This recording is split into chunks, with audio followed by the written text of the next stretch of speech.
Seems like Denver's politicians are playing last-minute political games with the city's cold weather shelter. The emergency didn't start on Wednesday or yesterday. The exploitation of that emergency did.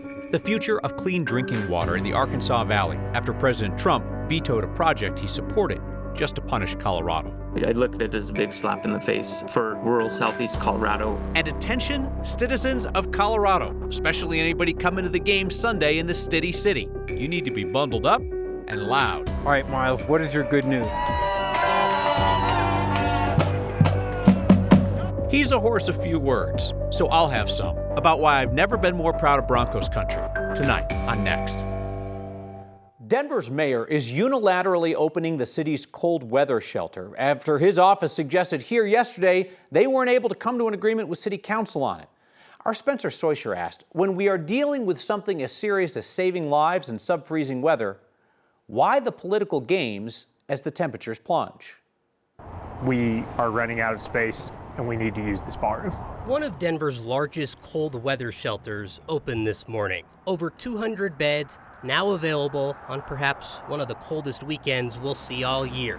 But yesterday, at least publicly, the mayor's office suggested this place opening was not a guarantee. There's been some back and forth, I guess, between council as to getting the site online. We're working with them right now in good faith. Last month, Denver City Council members voted down a contract to run the former Doubletree Hotel on Quebec as a cold weather shelter like the city did last winter. Mayor Mike Johnston's office publicly suggested it was working with council members to open it. I believe we'll come to some sort of a resolution this weekend. That's our hope anyways and our goal. He doesn't need the blessing of council. In fact, oftentimes he doesn't wait for the blessing of council. The mayor's office did in fact have the power to open it on their own. That's what they did. One of the patterns that I've seen, and we've seen this with the Trump administration, is that sometimes the mayor will delegate authority to council members, and sometimes the mayor will live within the authority. City council member Chantel Lewis says the mayor promised her over a year ago that the city wouldn't utilize the shelter as an emergency option this winter. Lewis's district is heavily concentrated with shelters already. It's why Lewis says she voted down the contract last month. But why is this political back and forth happening right now? The mayor's office says they have not had enough time to get a new cold weather shelter approved by the full council since the last contract was voted down. Every year, winter comes, and so the mayor and his administration had ample time to plan for this emergency. The emergency didn't start on Wednesday or yesterday. The exploitation of that emergency did. The mayor's office says it wanted the council involved in this decision, but it had to get people inside. Mayor's office also says this shelter is supposed to be temporary just for this season. Lewis wants that to be true and agreed with the mayor's decision to open the shelter given the current circumstance, Kyle. So I get that there's tension between council and the mayor about who has power over what. This feels to me like one of those things where it's like, how far is this going to get before this boils over? Right, and we see it in a lot of different areas on a lot of different votes. But when we're talking about people sleeping outside, I mean, it was cold last night. Yeah. Could they have opened this yesterday and just not maybe done sort of a media tour? Yeah. It's pretty rough. It's pretty rough. And I know from the feedback that we got from viewers, they're concerned about it too. Spencer Soisher, thank you. Corey Reppenhagen's along now, so here we go, Corey. I mean, into the deep freeze, and it's going to be one of those where we're not going to get relief right away. No, not until Monday. So we'll probably be below freezing for a good 80 to 90 hours. The wind chills are already down there. It's one of those very uncomfortable situations for many of us, but if you don't have the proper shelter, it's downright dangerous. Look at the wind chills already, negative 18 to negative 15 out in the eastern plains. DIA hit negative 9 wind chill this morning, and that will again happen tomorrow. Cold weather advisories go all the way out here to the eastern plains, including Greeley, Fort Collins, and the San Luis Valley. Denver is looking at those wind chills up there towards the negative 10 range. So the final weekend for the National Western Stock Show in North Denver has weather impact alerts, and we usually get these in a 16-day event. 2 years ago, we were at negative 19 during the stock show, so I think we can handle some zeros, which is what we will probably have tomorrow, and then we wave bye-bye to this Arctic weather come about Monday afternoon. The Aurora City Council member arrested for drunk driving with a blood alcohol level 3 times the legal limit didn't just hand the officer his city council ID instead of his driver's license. Rob Andrews also talked with officers about his concern that the public would find out. We obtained police body camera footage of Andrew's arrest on Saturday night. He was 8 miles from the Stanley Marketplace where he admitted he'd been drinking earlier.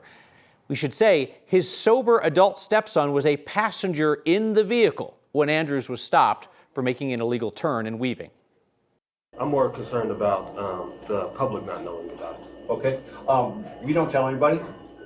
So nobody. An officer or guest don't. But everything that we do is open to public record.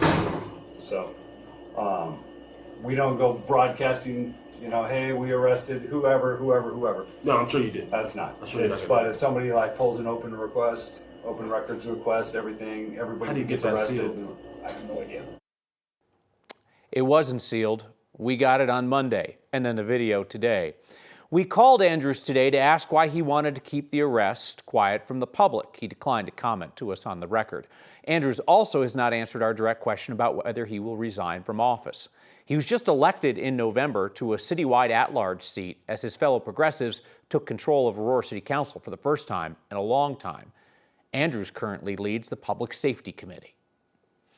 Southeastern Colorado is planning for how to get clean drinking water after President Trump vetoed a unanimous bill to finish that long-awaited Arkansas Valley Conduit project. Our Mark Salinger explains how the locals plan to take it to the end of the line, and then what? Somewhere west of the small town of Boone, a pile of pipes waits with an uncertain future. I look at it as a big slap in the face. Almost a month after President Trump vetoed funding to finish the Arkansas Valley Conduit, we wanted to know what comes next. We still have funding for construction. Bill Laund is the president of the water district building the pipeline. He says they have about $500 million in funding already appropriated by Congress before the veto put the rest of the almost $1.4 billion project in jeopardy.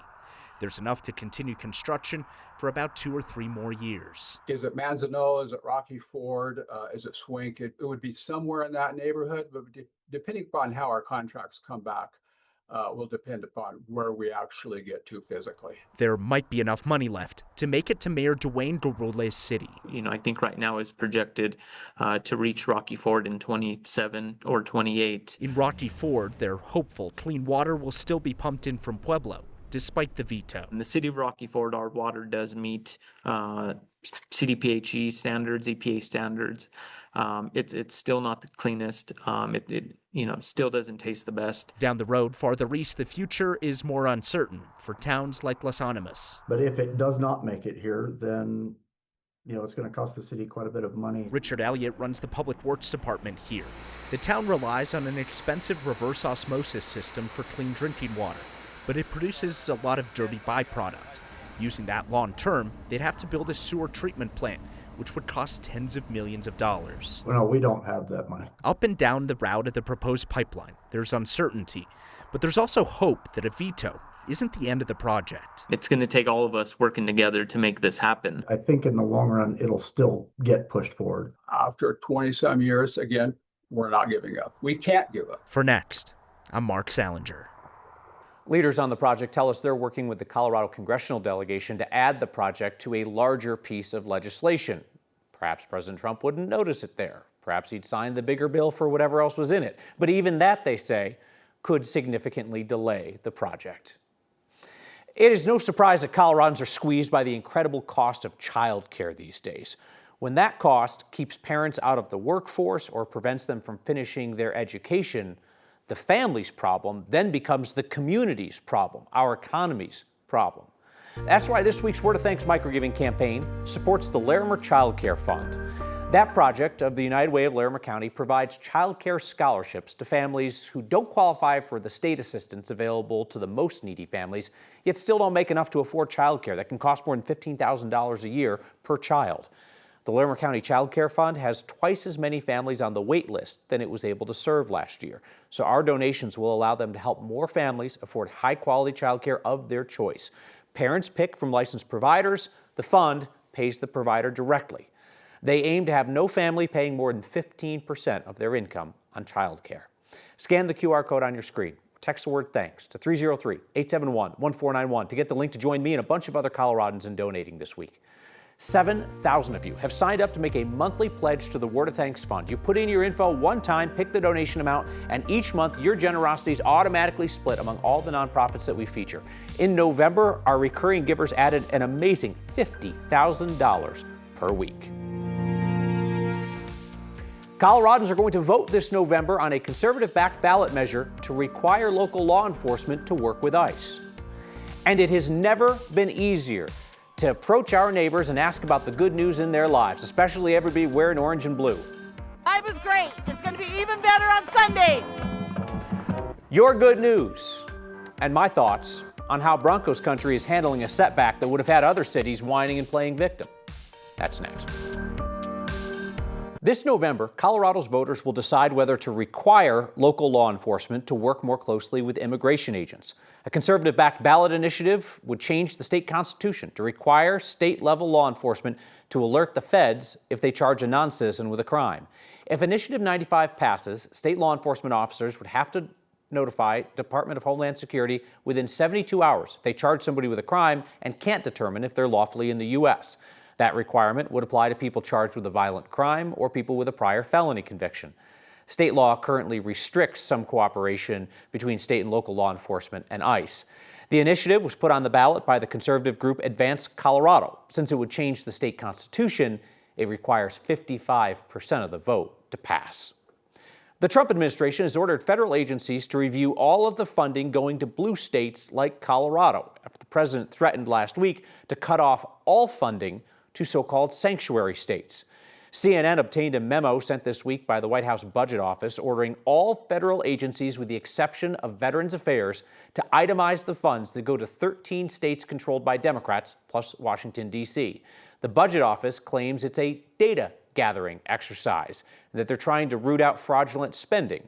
That is the same excuse the administration recently used when it abruptly froze millions of dollars in child care funding for Colorado and other blue states. And I mean, just a heck of a coincidence that the memo comes a week after President Trump threatened that the federal government would soon stop all payments to cities and states that restrict cooperation with federal immigration agents.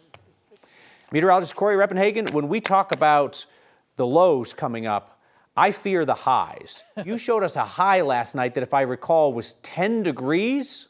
Yeah, and it looks like we could be close to that. The modeling has come up just a little bit, but only into the teens. So it does look like we'll have high temperatures in the teens all 3 of these weekend days. Your low temperature tomorrow, it looks like we're heading to the negatives, but for now, I'm staying positive. 1 degree is your forecast low temperature in Denver. Tomorrow morning, some negatives out here on the eastern plains. This air is not going to quite make it up over the foothills into the mountains. It's just too heavy, and it'll get stuck. Let me walk you through Futurecast, because we're watching for a couple of, we've seen the flurries here and there all day, and that could stay that way, but a more organized band of showers coming tonight, and then another one, we could get an inch or 2 out of that one, and then another one coming on Sunday afternoon. So this will be about the time that the Broncos kick off at 1 p.m., and the modeling showing that already on its way. So it looks like it's going to blast through there during the football game with the stadium lights and those long lenses for the football telecast. It should be pretty epic looking.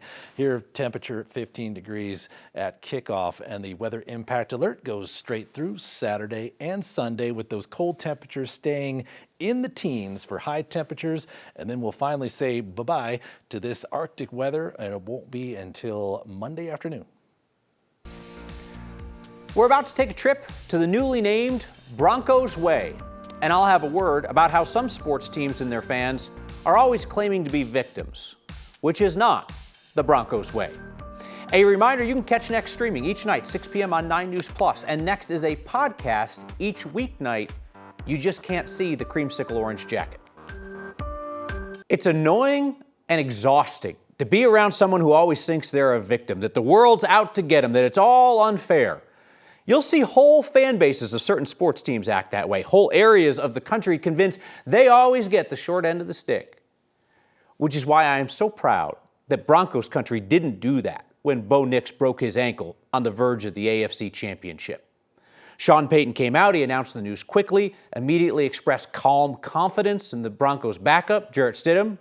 You heard the coach, he said, just watch. Then Stidham stepped to the microphone midweek He was humble, composed, seemed most worried about his friend Bo.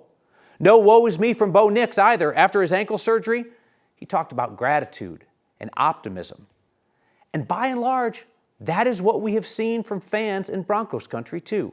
Not whining, not complaining that the best season in a decade has now taken its turn. Just a simple resolve to make the best of the situation. It wouldn't be like that everywhere. As somebody who has lived decades of life elsewhere and now decades here, I'll say it strikes me as a very Western attitude.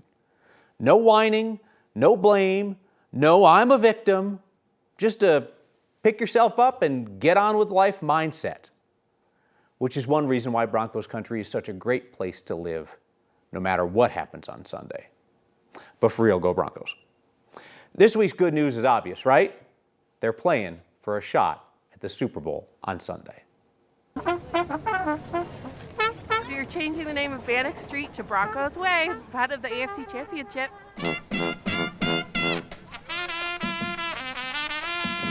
My good news is Denver will smash the Patriots down, and if I was the Patriots, I wouldn't even show up.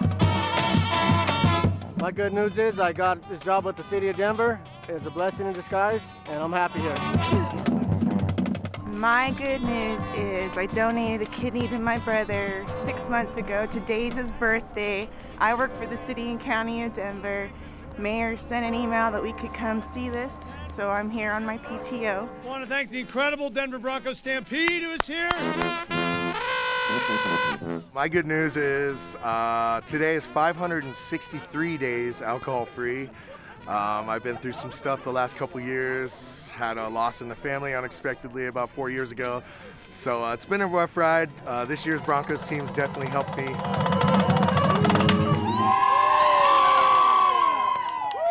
My good news today is I'm officially 6 months pregnant today with my baby girl. My good news is I'm about to finish a certificate. I'll be a certified personal trainer here at the end of the month. All right, Miles, what is your good news?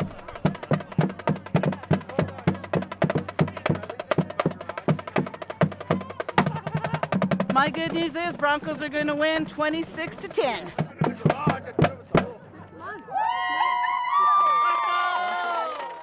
We're back with the next viewer's ingenious idea for the Broncos game Sunday and my less ingenious idea. This is the final weekend of the National Western Stock Show. I think I'm going to take my girls back one last time. And tonight is the big event, the livestock auction, right here on 9 News. It is coming up in a few minutes after this program. My colleague Corey Rose is hosting again this year. The auction is that final marketplace for the ribbon-winning steers and the lambs and the hogs and the goats that are raised by the kids ages 9 to 18. You know the deal. Beautiful animals, emotional stories, these kids talking about their futures in and out of the ag industry. It is a great watch every year, and it is live on 9 News right after next. The most Colorado thing we saw today is one fan's creative commitment to our new starting QB, Jarrett Stidham. Dan from Littleton says he used $8 worth of orange tape to make his number 18 Peyton Manning jersey into a number 8 Stiddy. That is high quality work, Dan, because it's tough to find a Stiddy jersey this week. And I would say that your effort looks a heck of a lot better than mine. But it'll do. Welcome to Stiddy City. Go Broncos.